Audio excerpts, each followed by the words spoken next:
2018년 1월 두 번째 주일입니다.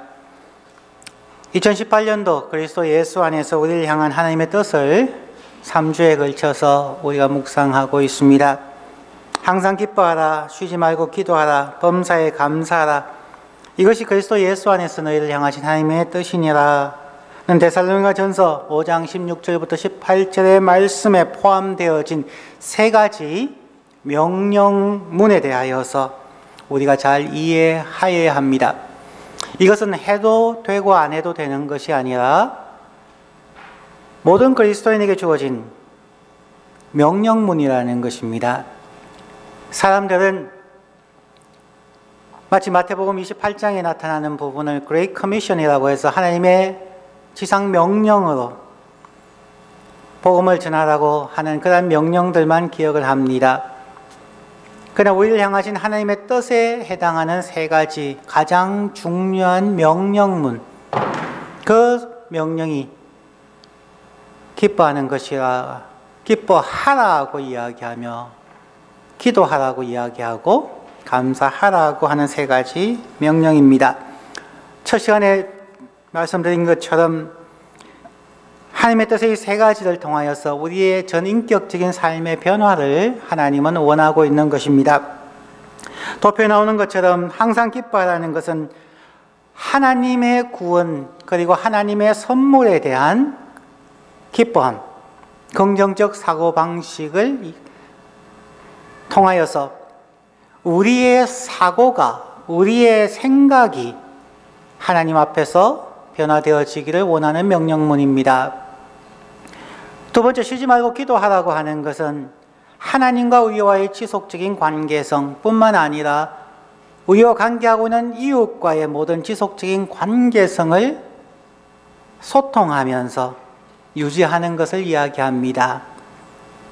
우리가 쉼없이 기도하는 것을 통하여 때로는 사람으로, 세상으로, 자기 자신으로 하나님을 인하여서 원망스럽고 짜증하는 그 모든 부분들도 쉬지 않는 기도의 부분이고, 감사도 기쁨도 끊임없이 우리의 상대와의 관계성 속에서의 소통을 의미하는 것입니다. 소통이 없는 세상에서 하나님과 이웃과의 끊임없는 소통을 훈련하는 것, 그것이 쉬지 말고 기도하는 부분이고, 범사에 감사하라고 하는 것은 감사의 기도와 온유한 성품의 성숙적 마음의 문제입니다. 우리의 마음을 어떻게 다스릴까 하는 것입니다. 그러면 항상 기뻐하라고 하는 것은 우리의 사고에 대한 우리의 생각이 어떻게 되어지며, 쉬지 말고 기도하는 것은 관계성을 어떻게 유지해가며, 항상 감사하면 그러면 우리의 마음은 어떠해야 될 것인가? 어떤 의미에서 지정의에 해당하고 어떤 의미에서는 우리의 생각과 마음과 관계성을 어떻게 하면 회복할 것인가에 대한 하나님의 명령문입니다.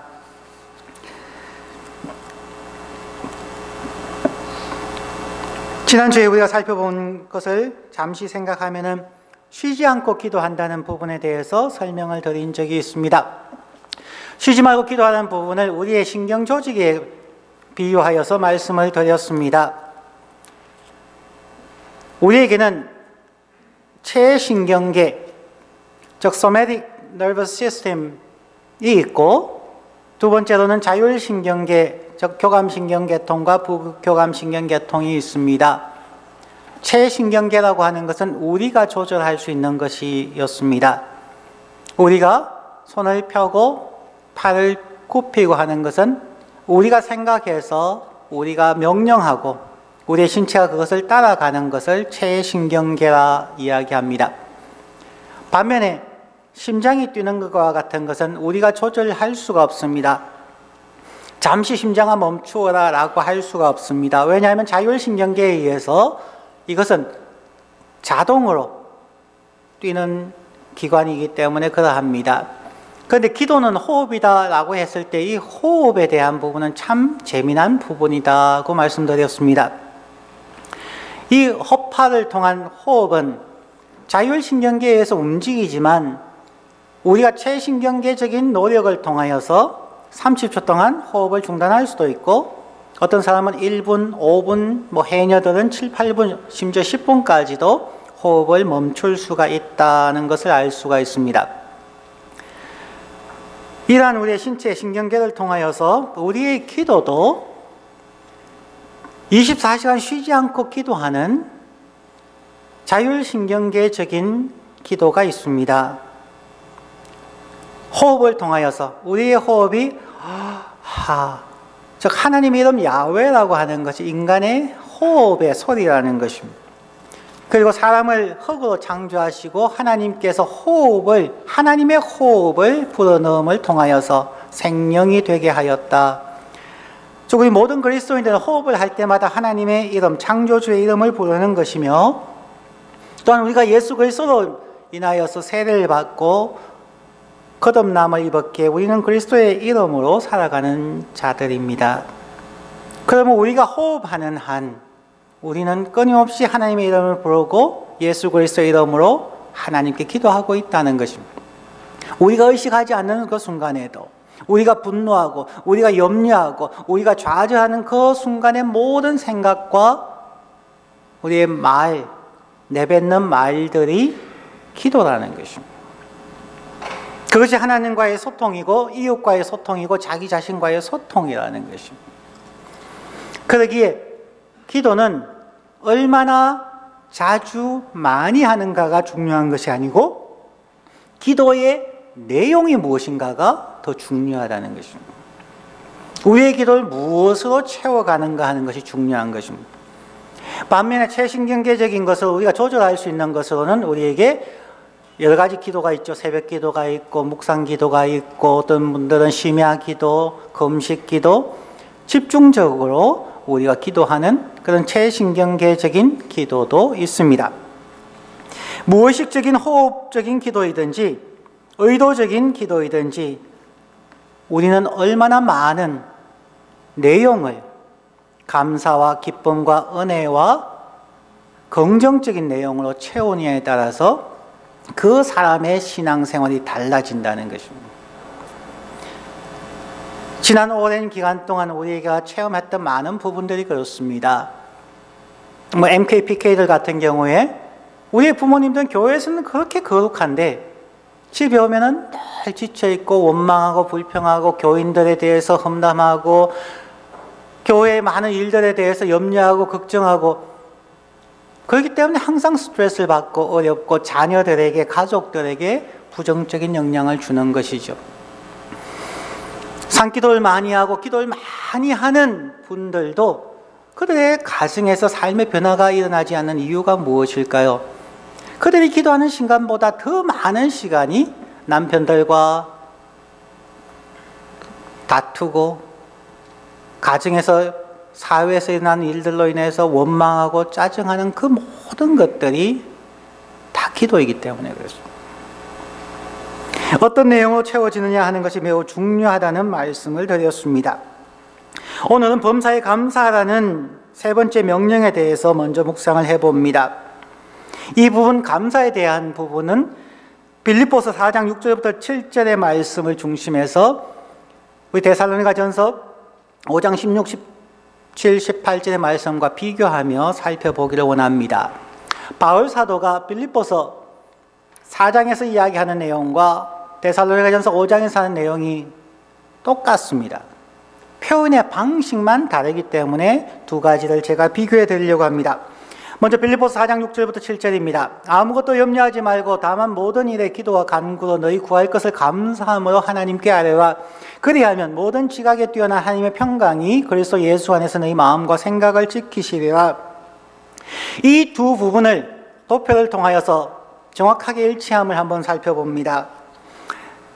좌측 칼럼에 데살로니가전서 5장 1절 16절부터 28절이고 우측 칼럼에서는 빌립보서 4장 6절과 7절입니다.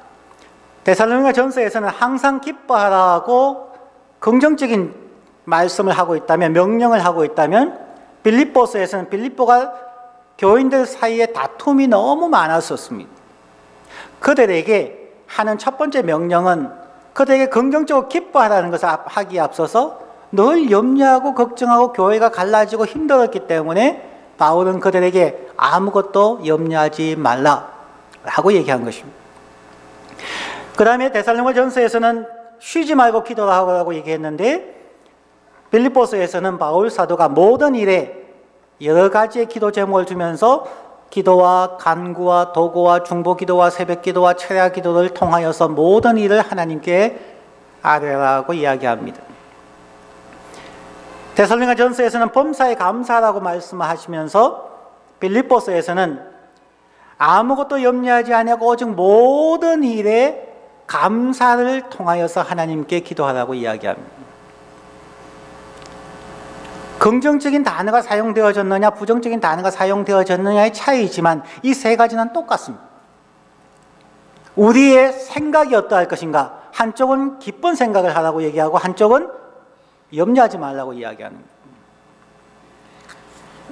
왜 바울 사도는 빌립보서 4장 6절부터 7절까지 우리 기도에 대해서 많이 하는 그 부분을 시작하면서 첫 시작을 아무것도 염려하지 말라고 시작했을까요? 기도하라고 얘기하기 전에 아무것도 염려하지 말라고 하신 이유가 데살로니가전서에서 항상 기뻐하라고 하신 말씀과 동일한 이유입니다. 그리스도인들이 염려하는 것 그 자체가 기도라는 것입니다. 우리는 하나님 앞에 도와주세요 라고 하는 기도가 10분 혹은 1시간이라면 어떤 일로 인하여서, 건강으로 인하여서, 자녀 문제로 인하여서, 직장과 학업과 미래에 대해서 염려하는 그 10시간 혹은 일주일의 시간이 기도의 시간이었다는 것입니다. 바울 사도가 그것을 알고 있었다는 이야기입니다. 축구 시합을 한번 보십시오. 축구에서 골을 많이 넣는 팀과 골을 적게 주는 팀, 어느 팀이 이길까요? 미국 NBA 농구에서나 평소에는 공격을 잘하는 팀이 레귤러 시즌은 이기게 되어 있고요. 플레이오프 챔피언 결정전에서는 통계적으로 보았을 때에 수비를 잘하는 팀이 항상 이겨왔습니다. 그게 운동 경기에 참 신기하게 통계적으로 나타나는 성률이었습니다. 우리가 공격적으로 기도를 많이 하는 시간보다 염려하는 시간이 더 많아지면 축구 경기에서 유명한 선수들에 의해서 5골씩 넣는데 수비가 잘못해서 항상 7골을 먹습니다. 그러면 그 경기는 100% 질 수밖에 없습니다. 10골을 넣어도 11골을 먹으면 질 수밖에 없습니다. 데살로니가 교회와 빌립보 교회의 특성이 다르기 때문에 빌립보 교회에서는 워낙 갈등하고 싸우고 염려하고 걱정이 많기 때문에 그들에게 기도에 대해서 설명하면서 첫 번째 하신 말씀이 염려하지 마라. 너희의 염려가 있는 한 하나님의 축복이 드레인에 물 빠져나가듯이 다 빠져나갈 수밖에 없다는 것입니다.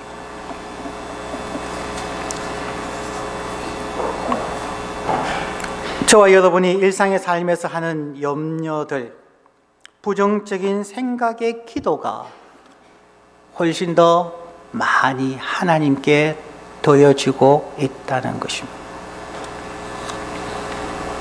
그러므로 수학적으로 생각해 볼 때에 하나님은 염려하는 우리의 시간이 더 많기에 기도하는 시간보다 더 많이 들어주셔야 하지 않을까요? 그런데 하나님은 그것을 듣지 아니하고 아예 기도 응답을 하지 않으므로 우리를 그냥 버려두실 수밖에 없으실 것입니다. 기본적으로 우리가 생각해오는 쉬지 말고 기도하세요, 기도를 많이 하세요 라고 하는 공격적인 기도도 매우 중요합니다. 하지만 수비적인 염려하지 않는 기도가 매우 중요함을 우리는 알아야만 합니다. 기도하는 것보다 염려하지 않는 것이 훨씬 어렵다는 것을 저와 여러분은 알고 있습니다. 그러므로 더 고차원적인 성숙한 믿음을 가진 사람들은 바로 염려하지 않는 훈련이 되어져 있습니다. 염려의 시간을 최대한으로 줄이는 훈련이 되어져 있는 사람들입니다. 그 사람들의 기도를 하나님께서 긍정적으로 들어주실 겁니다. 자, 두 번째는 모든 일에 감사하라는 것입니다. 하나님께서 하나님의 백성들에게 원하시는 것을 두 가지로 설명을 합니다. 한 가지는 감사이고 다른 한 가지는 기뻐하는 것 혹은 찬송하는 것입니다. 시편 100편 4절의 말씀을 읽어드립니다. 감사함으로 그의 문에 들어가며 찬송함으로 그의 궁정에 들어가서 그에게 감사하며 그의 이름을 송축할지어다. 여기 밑줄 그어놓은 부분이 있는데 화면에는 없습니다. 거기에 두 단어가 반복되어집니다. 감사함과 찬송함. 감사함으로 그 문에 들어가며 찬송함으로 그 궁전에 들어가서 그에게 감사하며 그의 이름을 찬송 송축할지어다. 하나님 앞에 나아가는, 그의 문에 들어가는, 그의 성소에 들어가는 키가 두 가지가 있다는 것입니다. 그것은 감사와 찬송입니다. 다른 그 어떤 것도 덤으로 가지고 들어가는 것이고 반드시 가지고 들어가야 하는 것이 있다면 그것은 감사함과 찬송함입니다. 우리 모든 사람은 공수래 공수그란 말처럼 빈손 들고 이 땅에 왔다가 빈손으로 이 땅을 떠납니다. 빈손으로 왔다가 빈손으로 돌아가는 그 중간의 모든 것은 덤으로 우리에게 주어진 것입니다. 모든 것은 감사의 내용들입니다. 그런데 사람들은 감사하지 않습니다. 그 이유를 크게 두 가지로 생각해 볼 수가 있습니다. 첫 번째는 내가 없는 것을 받았으니까 감사해야만 함에도 불구하고 나에게 주어진 것보다 다른 사람에게 주어진 것이 더 커 보이는 비교의식 때문에 우리는 감사하지 못합니다. 내가 90점을 받아서 잘한 것 같은데 옆에서 친구가 나 92점 받았어. 그러면 갑자기 우울해지는 거죠. 내가 중고차를 사서 기분 좋다고 탔는데 친구가 새 차를 샀다고 얘기하면 그냥 그 차가 보기 싫어지는 거죠. 그 자체만으로 감사할 것이 너무 많은데 정말 80점 받다가 90점 받으면 늘 감사해야 하는데 차가 없다가 중고차 사게 되면 감사해야 하는데 내 눈에 어느 순간 나보다 나은 그 어떤 사람이나 물건을 보게 되면 우리의 감사는 짜증으로 혹은 좌절감으로 바뀌게 되는 것을 봅니다. 비교의식입니다. 둘째는 과거의 상처와 미래의 불확실성에 대한 부정적 사고방식 때문에 현재의 삶을 감사하지 못합니다. 사람들 마음속에는 불안함이 있다는 거죠. 과거에 한번 경제적인 어려움이 있어봤기에, 과거에 어떤 신체적인 어려움이 있어봤기에 지금 살만한데도 걱정하는 거죠. 이러다가 혹시 무슨 일이 터지면 또 어떡하지? 과거에 대한 부정적인 생각 때문에 우리는 현재의 삶을 만족하거나 즐거워하지 않습니다. 또한 미래에 대한 불확실성 때문입니다. 저희들도 은퇴하고 나면 어떡하지? 요즘은 100세 시대인데 그러면 어떡하지? 과거에는 자녀들에게 유산을 잘 남겨주었는데 요즘 어르신들의 말씀이 뭐예요? 유산은 죽는 날까지 절대 자녀에게 넘겨주면 안 된다. 미래에 대한 걱정들이죠. 과거의 아픔에 대한 트라우마나 미래에 대한 염려, 걱정 때문에 우리는 현재의 삶에 주어진 것에 감사하지 못한다는 것입니다. 그런 경우를 볼 때 참 우리는 여러분 집에 키우는 고양이만도 못할 때가 많습니다. 고양이는 하루 종일 주인이 밖에 나갔다가 저녁에 들어와도 혼자 집에서 있으면서도 고양이가 우울증에 걸린 거 보신 적 있으세요? 고양이나 개나 우리의 애완동물들이 우울증 걸리는 경우는 없습니다. 왜 그런지 아십니까? 종일 있어도 애완동물은 우울증에 걸리지 않는데 사람만 우울증이 걸리는 것은 바로 우리 브레인에 있는, 뇌에 있는 신피질이라고 하는 부분 때문에 그렇습니다. 신피질이라는 단어를 처음 들어보셨을지 모릅니다.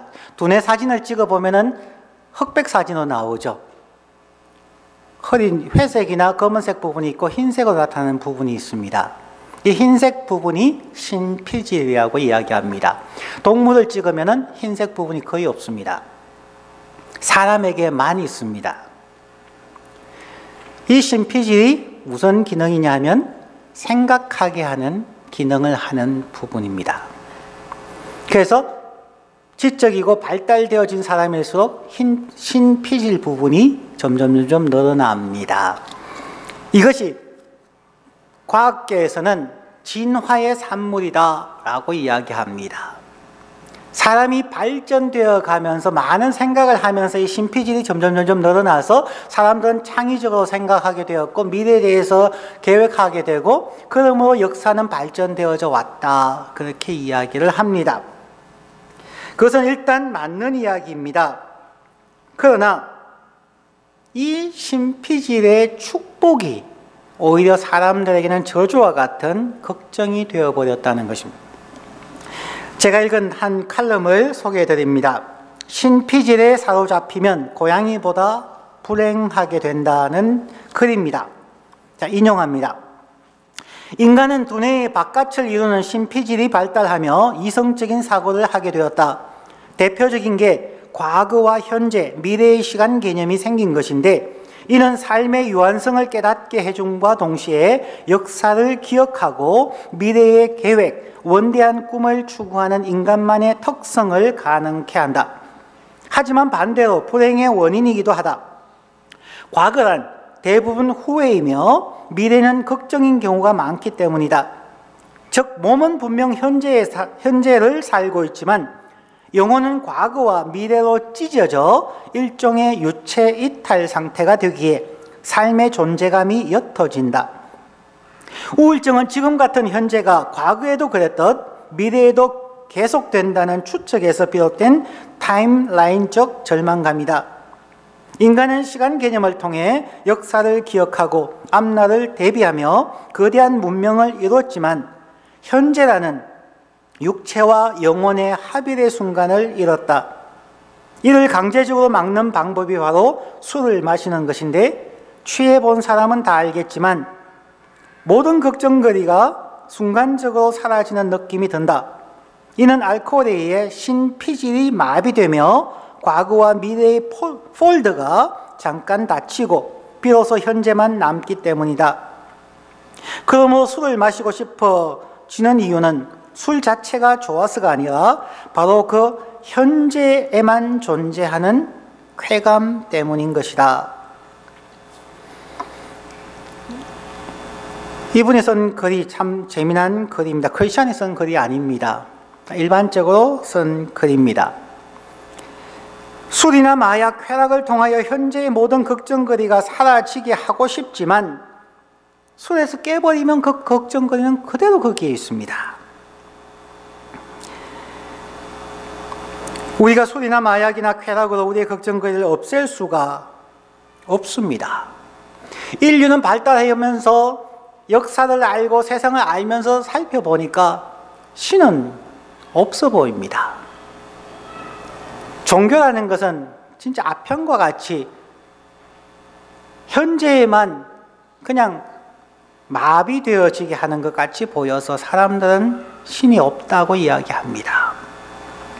유럽이 그랬고 미국도 그러하며 한국과 아시아도 기독교가 점차 소멸되어져 갑니다. 그런데 재미나는 부분이 있습니다. 한국 요새 드라마나 영화의 대세가 무엇인가 하는 것입니다. 도깨비 좋아하시죠? 날이 좋아서 수련회 가자. 날이 좋지 않아서 그래도 수련회 가자. 뭐 이런 영상 떴더라고요. 요즘 절찬리에 상영된다는 신과 함께, 그 다음에 나인, 그러한 내용들의 대부분이 무엇에 대한 것입니까? 오늘날 한국의 지난 몇 년 동안 영화와 드라마의 가장 중요한 키워드 중에 하나가 도깨비입니다.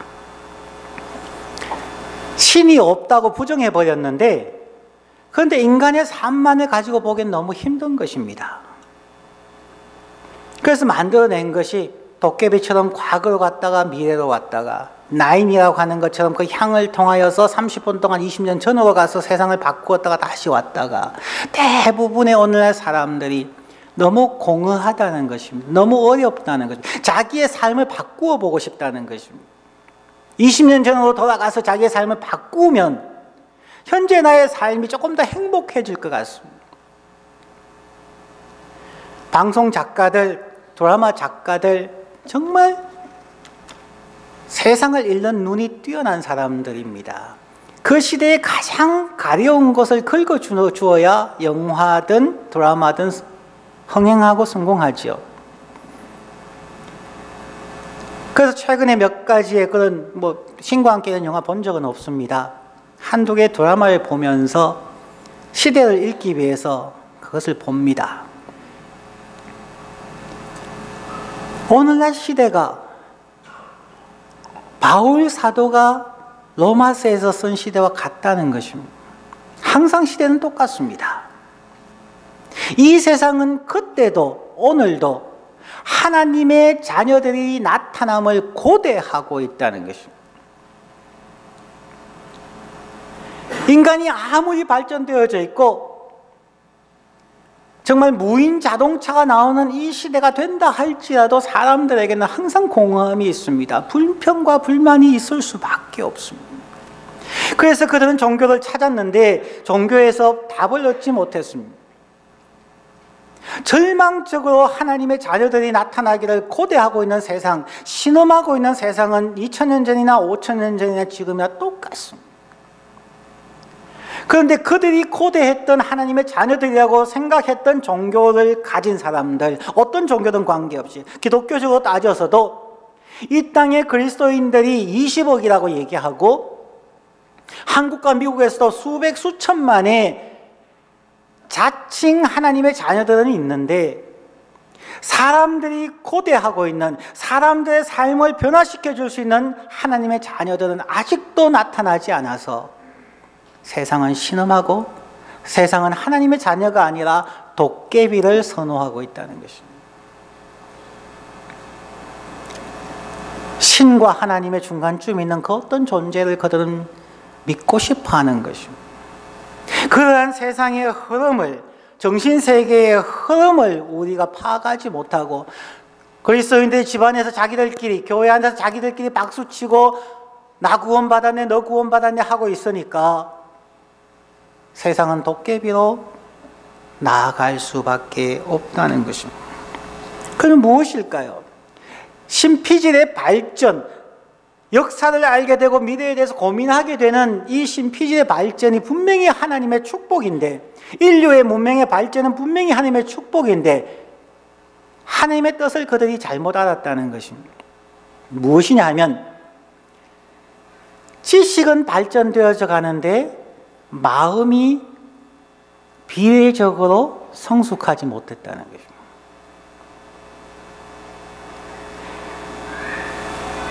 뇌와 가슴의 거리가 너무 멀어져 버렸다는 것입니다. 하나님의 축복으로 생각할 수 있는 이성의 축복을 주셨는데 그 이성의 축복과 함께 마음을 지켜야 하는데 그렇지 못했다는 것입니다. 그러므로 잠언서에 나오는 것처럼, 성경에서 얘기하는 것처럼 무릇 지킬 만한 것보다 더욱 너의 마음을 지키라. 왜냐하면 생명의 근원이 이에서, 즉 마음에서 나온다는 거예요. 사람은 브레인은 발전시켰는데 마음을 지키지 못해버렸습니다. 이 모든 것이 항상 기뻐하는 이성적인 사고방식의 발전과 함께 범사에 감사하는 마음을 지키는 것에 균형을 맞추지 못함을 통하여 세상이 지금 신음하고 있고, 심지어 교회 안에 그리스도인들도 신음하고 있다는 것입니다. 무엇 지킬 만한 것보다 마음을 지키기 위하여. 우리는 solitude라고 하는 하나님과의 관계, 하나님과의 외로운 시간을 통해서 정말 내가 어디에서 와서 어디로 가는 존재인가에 대한 자기 마음 지키기, 그 훈련을 하지 않으면 종교는 아무런 유익이 없을 수도 있습니다. 신기하게 교회 안에서도 많이 배운 사람일수록 과학과 철학과 이성적인 사고가 높아지는 사람일수록 신을 부인하거나 그냥 도덕적 종교로 가는 경우가 참 많이 있음을 봅니다. 왜냐하면 마음이 함께 성숙하지 못했기 때문입니다. 그래서 그들은 더 염려와 걱정이 많아집니다. 반면에 마음만 너무 뜨거워져서 감사는 하는데 생각이 없어지면은 그것도 많은 문제가 생깁니다. 열심은 있지만 광신자가 되어져 버리죠. 이것을 잘 조화롭게 하는 것, 그것이 성경적인 영성훈련입니다. 자, 마지막으로 오늘 말씀을 전체를 총합하며 세 번째 말씀은 기쁨과 감사함으로 쉬지 말고 기도하라는 것입니다. 데살로니가전서 5장 16절부터 18절, 빌립보서 4장 6절과 7절은 철저하게 샌드위치 구조, 즉 신학적으로 말하면 inclusio structure로 되어져 있습니다. A, B, A'이라고 하는, 마치 햄버거를 보면은 빵, 번이 앞뒤로 있고 중간에 고기가 있는 것과 같은 구조입니다. 그러면 이것은 하나의 샌드위치라는 것을 보여주는 거죠. 어느 하나도 없으면 안 됩니다. 이 세 가지는 같이 붙어져 있는데 그 샌드위치의 처음과 끝부분, 저 중앙에 있는 고기, 미트를 보호하는 부분이 번이죠. 즉 우리가 쉬지 말고 기도하는 것이 가장 중요한데, 쉬지 말고 기도를 그냥 해버리면은 이것을 잡고 먹기도 힘들고 포크와 나이프로 먹기도 힘들어지죠. 들고 먹어야 하는데 가장 위생적으로 할 수 있는 것이 무엇인가? 우리가 쉬지 말고 기도하는데 그것을 보호하는 것이 바로 이성적인 생각, 항상 기뻐하는 생각, 아무것도 염려하지 않은 우리 생각의 성숙함과 범사에 감사하고 모든 것에 감사를 덧붙이는 마음의 성숙함, 생각의 성숙과 마음의 성숙함으로 버무려지고 보호되어지고 완성되어진 쉬지 않는 기도, 그것이 그리스도 예수 안에서 우리를 향한 하나님의 뜻이라는 것입니다. 그렇게 되면 모든 그리스도인들은 전인격적인 성숙이 일어납니다. 사고의 자유함과 발전이 있고 마음의 넉넉함과 감사함이 있는 가운데서 우리는 하나님과 교통하고 아내와 친구와 가족과 대화의 소통을 할 수가 있습니다. 그러므로 진정한 소통이 이루어지는 믿음 생활을 할 수 있게 된다는 것입니다. 우리는 하루 24시간 호흡하는 동안 쉬지 않고 기도하고 있습니다.